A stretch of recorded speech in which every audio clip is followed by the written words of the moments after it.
Have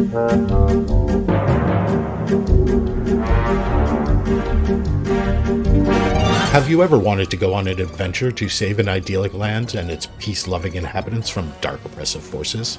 And in doing so, saving your own world from a future invasion that the tyrannical leader is planning? By putting on a chicken suit, rolling giant eggs over crows, and screeching like a rooster? Then I have a game for you.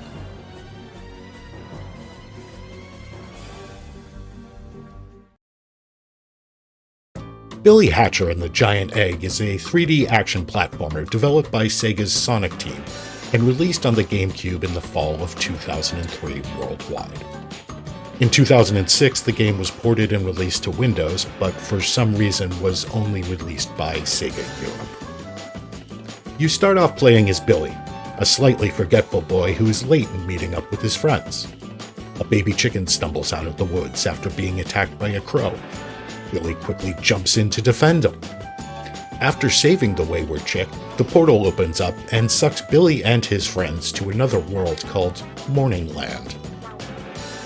After arriving in Morningland, you meet Meanie Funny, god of the chickens, and you are given a magical chicken suit that gives you your special powers. Gameplay revolves around pushing an egg around the stage, rolling over enemies so they pop out various fruit, and gathering the fruit to increase the size of your egg. When your egg gets to a certain size, you yell at it like a rooster and out hatches various animals that will assist you in getting through the stage, each with their unique abilities. Billy's friends are also playable, but not until Billy saves them in the main storyline. Each of them has been teleported to different areas of Morningland, but unlike Billy, they could not complete their first mission and thus get captured. Billy's ensemble of friends are very reminiscent to the cast of the Sonic Adventure games, not just in looks, but also in their personalities. There is Chick Poacher, with his diminutive size and smart but anxious tendencies, is the obvious stand-in for Tails. Roly Roll is the female character, festooned in pink and, while well-meaning, can be a bit scatterbrained, very much harkening back to Amy. Bantam Scrambled is the largest of the crew, but is the most laid-back and gentle, just like Big the Cat.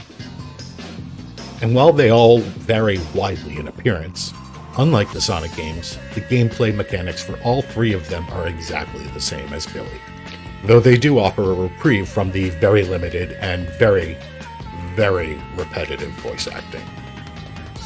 The main enemies are all called crows, but oddly enough they come in all shapes and sizes, from ants to cats, dinosaurs and penguins, and all sorts of animals in between.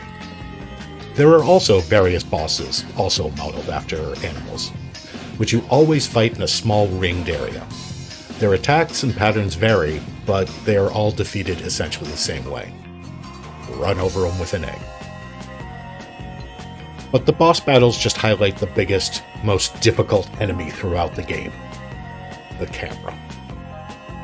It doesn't track fast enough, and frequently the view of your character is obstructed by rather large parts of the environment.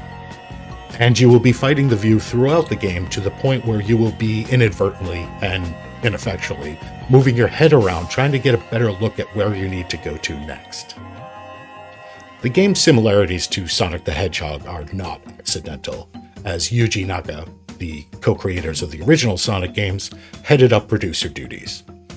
And the game used a ported and modified version of the Sonic Adventure 2 engine. On top of the characters mentioned previously, there are numerous references to other Sonic Team games. The eggs you use in-game can hatch various characters from the Sonic Adventure series, including Chow's, and also characters from Choo Choo Rockets, Nights into Dreams, and even Samba de Amigo, the rhythm game from Sonic Team.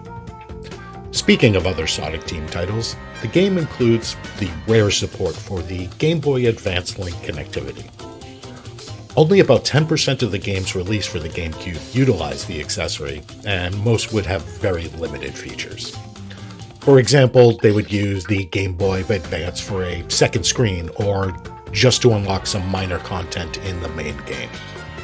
In this case, though, it adds the ability to load 3 previously released puzzle-style games onto the Game Boy Advance, those being Choo Choo Rocket, Puyo Pop, and Knight's Time Attack, which that alone is worth the price of the game. So while rolling an egg around strange landscapes to pick up fruit and run over scary monsters while wearing a chicken suit is definitely weird, unless you can work past the sluggish, obstructive camera and actually see what you're doing, it will be more frustrating than fun. Thanks for watching.